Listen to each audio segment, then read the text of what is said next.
What if the most honest portrait of Frida Kahlo wasn't painted, but written in secret letters stained with lipstick? Beneath the vibrant colors of her art lies a hidden world of words that exposes a side of Kahlo even her closest friends never saw. These pages contain confessions, coded messages, and an unsettling truth about her creative soul. In the quiet corners of Frida Kahlo's letters lies a secret few know. She wrote in both Spanish and English, her words flowing like brushstrokes between cultures. These pages reveal a bridge between her Mexican roots and the world beyond. But here's what unsettles even scholars. She used this duality not just to speak, but to strategize.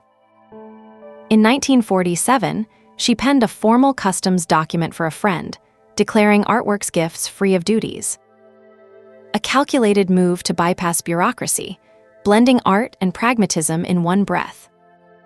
Yet her most haunting signatures were not in ink, but lipstick. On letters to lovers like Diego Rivera, she pressed her lips to the paper, leaving smudged kisses. Why would an artist so unafraid of pain and exposure choose such intimate closures? Was it a defiance of her physical suffering, a claim of ownership over her body and words? Or did it mask something deeper, something even her paintings couldn't say? Her handwriting itself tells another story. Each I was dotted with precision, as if anchoring her thoughts to the page. Her name, often just Frida, left in a deliberate simplicity, like a self-portrait in script. But the most disturbing discovery about her handwriting is still to come. Her letters to Ignacio Aguirre hold a clue, though it won't make sense yet. They're filled with sketches, coded confessions, and a question that haunts every line. Why did she write to him in the past tense, even when the letters were dated in the present? If this kind of wonder keeps you up at night, you're in the right place. Subscribe so you don't miss what comes next.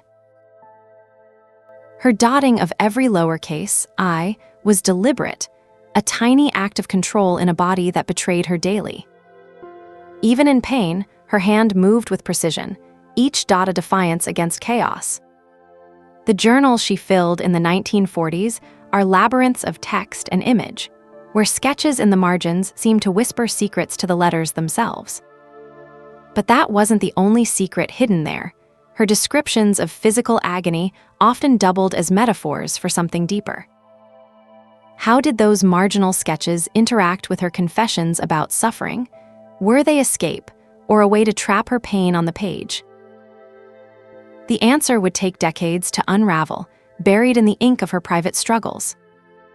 In the 1930s, as her communist beliefs hardened, coded messages began appearing in letters meant for lovers and friends. Phrases like "the red thread binds us" or "revolution is my heartbeat" were not just declarations, they were coded calls to arms. She wove ideology into her correspondence, hiding manifestos in plain sight. One letter to Diego Rivera, written during a lover's quarrel, contained a hidden reference to a Soviet poet, unsuspecting to all but her closest allies. Her words became weapons, her handwriting a cipher for a cause she carried in her blood. But the most stunning discovery came from a letter dated August 1931, addressed to Clara Strang Weatherwax. Inside, a cameo-style portrait of a woman emerged from the margins, her face blending into the text as if born from the words themselves.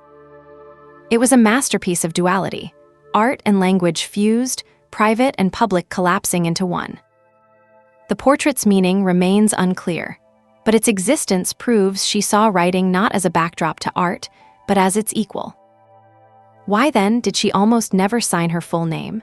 Frida alone was enough, a signature as sharp and singular as her unibrow.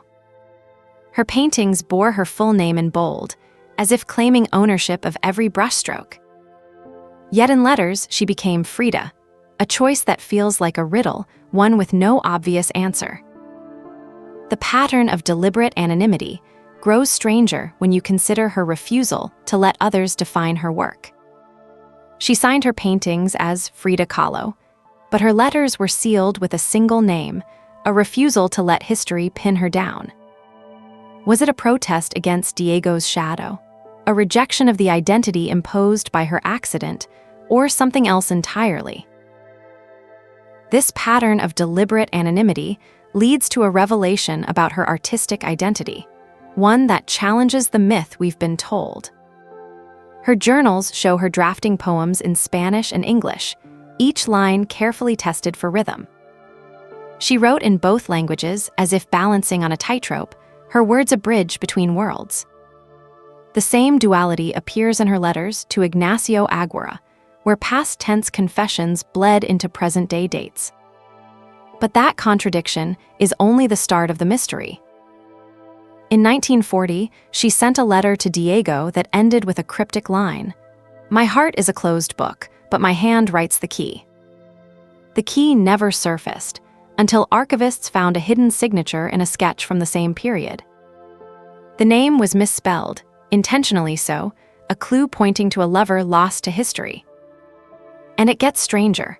Her formal statement about customs duties in 1947 was written in a script that mimicked her childhood handwriting.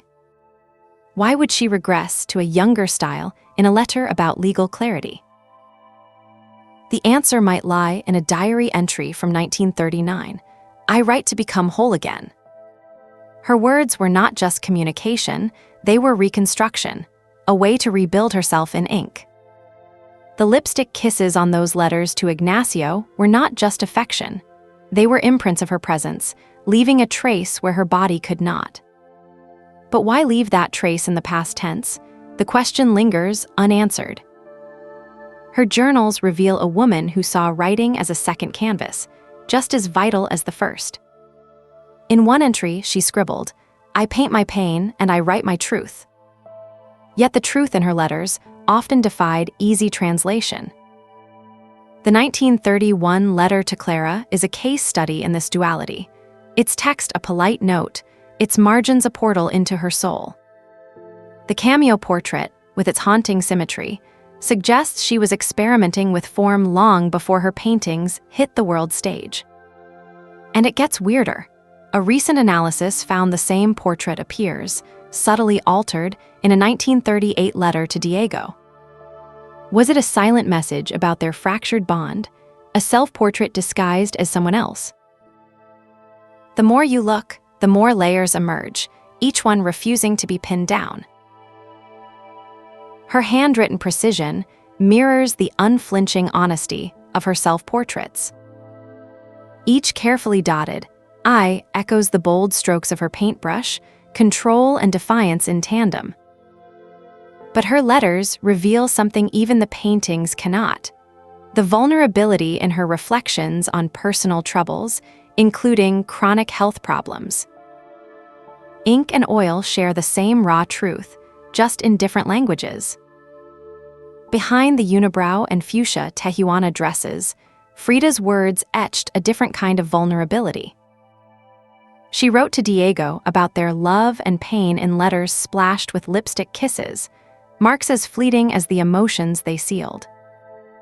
Clara's 1931 cameo portrait in ink hints at a quieter side, an artist who gifted beauty even in mundane paper.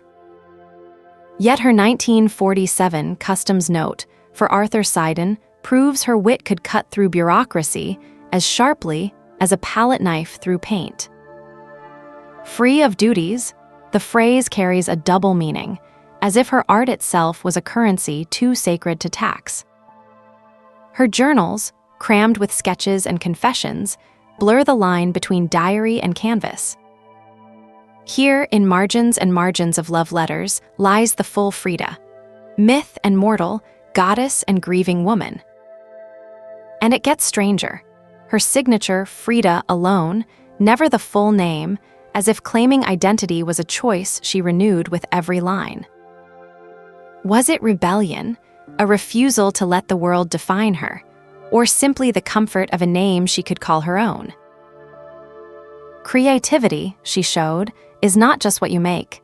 It's how you guard your truth through every medium. Her paintings shout, her letters whisper, but both demand to be heard. In the end, the words outlasted the pain, the politics, the lovers who came and went. Her truth, once spoken, became eternal, inked in time, brushed in color, carved into the universe of human story. Because the greatest masterpiece, a life made public in every sentence and self-portrait, unflinching to the end. What if the next major Frida Kahlo discovery isn't in a museum, but in an unsold letter gathering dust in someone's attic? If this journey stirred something in you, leave a like. It helps Whispers of the Universe reach more curious minds. And hit that notification bell so the next wonder finds you first.